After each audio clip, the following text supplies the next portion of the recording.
দর্শক, কমিশনের সাথে দলগুলোর আজকের বৈঠকের প্রথম পর্ব শেষ হয়েছে। এখন মধ্যাহ্ন বিরতিতে ব্রিফিং করছেন বিভিন্ন দলের নেতারা। আমরা সরাসরি চলে যাচ্ছি সেখানে। কয়েকটা দলের পক্ষ থেকে এটার বিরোধিতা করা হলো। তখন আমাদের সভাপতি জিজ্ঞেস করলেন যে এটা কি আপনাদের জোটের সিদ্ধান্ত কিনা, যে আপনারা এই প্রস্তাবের বিপক্ষে। কারণ ওনারা আগে এই প্রস্তাবের পক্ষে ছিলেন।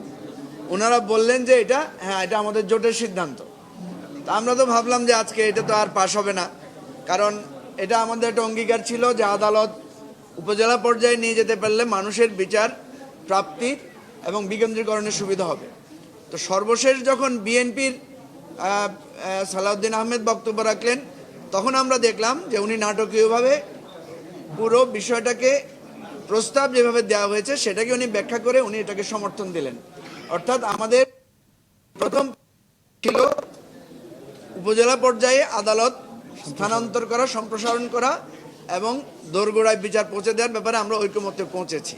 প্রথমে আমরা ভেবেছিলাম যে বিএনপি তার জোট এটার বিপক্ষে থাকবে, লক্ষণ ছিল।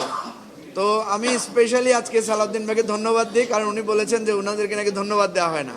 তবে একটা কথা, বিএনপি বারবার বলছে যে ওনারা প্রচুর পরিমাণে স্যাক্রিফাইস করেছেন আমাদের আলোচনায়। আমি যেটা বলেছি সালাউদ্দিন ভাইকে ধন্যবাদ দিয়ে, যে বিএনপি 31 দফায় এই উপজেলা পর্যায়ে অর্থাৎ বিকেন্দ্রীকরণের কথা ওনারাই বলেছেন।